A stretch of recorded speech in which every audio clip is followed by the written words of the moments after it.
ሰላም የወርልድ ኢንሆም ቤተሰቦች እንደምን አላችሁ? ባለፈው አውሮፓን ስንጎበኝ አጃኢባ ብለን ነበር። ዛሬ ደግሞ የዓለማችን ግዙፍ አህጉር ወደሆነችው ኤዥያ ልንወስዳችሁ ተነስተናል። ኤዥያ ስንል ምን ትዝ ይላችኋል? እስኪ ጃኪ ቻን ወይስ የጃፓን ካርቱን?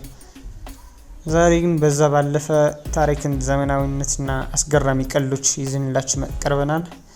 እስከ መጨረሻው አብራችሁን ቆዩ። ይመቻችሁ። በመጀመሪያው ጀምረው ከጃፓን ነው።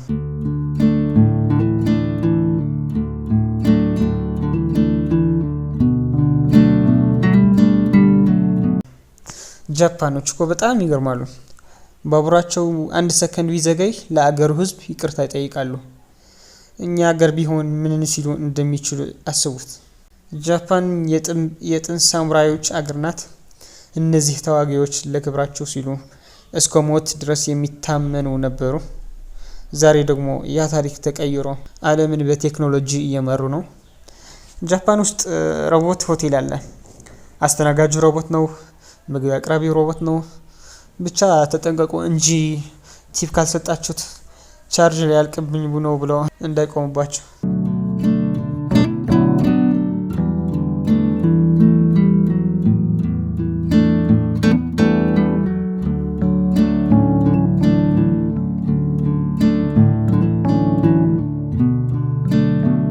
ከጃፓን ወጥተን ወደ ጎረቤቷ ቻይና እናምራ።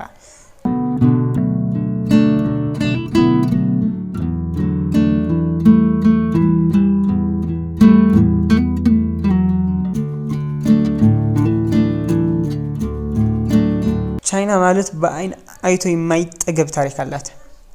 ታላቁ ቻይና ግንብ ግሬት ዌል ኦፍ ቻይና ከጠፈር ላይ ሆኖ ይታያል ይባላል። ይህ ግንብ የተገነባው ጠላትን ለመከላከል ቢሆንም ዛሬ ግን በሚሊዮን የሚቆጠሩ ቱሪስቶችን እየሳበ ነው። ቻይና ውስጥ በየ5 ቀን አንድ አዲስ ሰማይ ጠቀስ ህንፃ ተገንብቶ ያልቃል። እኛ አንድ ቤት ሰርተን ሳንጨርስ እነሱ ከተማ ይገነባሉ። በእውነት አጃኢባ ያስብላል።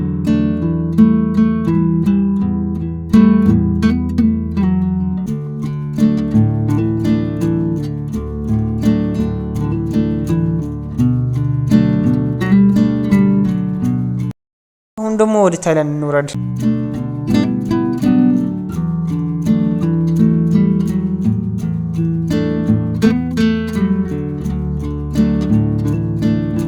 ታይላንድ ዘ ላንድ ኦፍ ስማይልስ ትባላለች። ሰዎች ሁሌም ፈገግታ አይለያቸውም። ታይላንድ በአውሮፓውያን ቅኝ ግዛት ያልተገዛችው ብቸኛዋ የደቡብ ምስራቅ ኤዥያ አገር ናት። ለዚህም ነው ባህላቸውንና ታሪካቸው በንጽህና የጠበቁት። ታይላንድ ሄዳችሁ የጎዳና ላይ ምግብ ስትበሉ ተጠንቀቁ። የሚጣፍጥ መስላችሁ የበላችሁትን የተጠበሰ አንበጣ ሊሆን ይችላል፣ ግን በጣም ፕሮቲን አለው ይባላል። ሞክሩትና ንገሩኝ።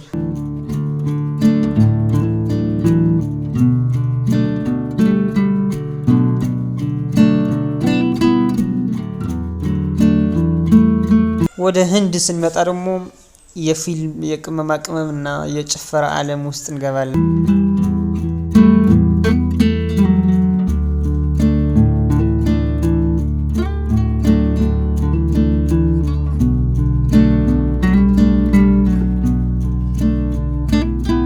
የቦሊውድ ፊልም አይቶ ያልተገረመ አለ? ህንድ ውስጥ ከ1.4 ቢሊዮን በላይ ህዝብ ይኖራል። ይገርማል እንግዲህ።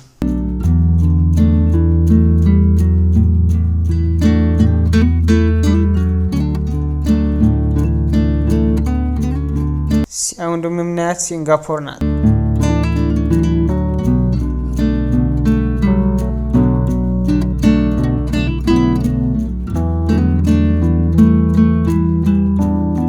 ሲንጋፖር የዓለማችን ጽዱ አገር ናት። እዚህ አገር ማስቲካ መያዝ ክልክል እንደሆነ ያውቃሉ? ማስቲካ ይዘው ከተገኙ ቅጣት ይጠብቅዎታል። ስለዚህ ወደ ሲንጋፖር ሲሄዱ ጥርሶን ብቻ ይዘው ይሄዱ።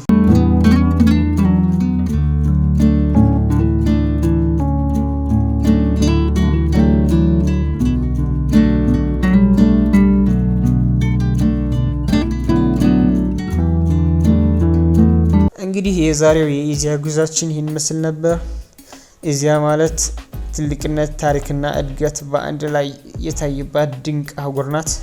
እናንተ ከነዚህ አገራት ውስጥ የትኛው ይበልጥ ገረማችሁ? ጃፓን ወይስ ታይላንድ? ኮሜንት ላይ ጻፉልኝ። ይህን ቪዲዮ ከወደዳችሁት ላይክ በማድረጋችሁ አትርሱ። እንዲህ አይነት ቆንጆ ቪዲዮ ሁልጊዜ እንዲደርሳችሁ ደግሞ ወርልድ ሆም ቻናላችን ሰብስክራይብ በማድረግ ቤተሰብ ይሁኑ። በሚቀጥለው ቪዲዮ በአዲስ ርዕስ እስከምንገናኝ ቸር ይቆዩን።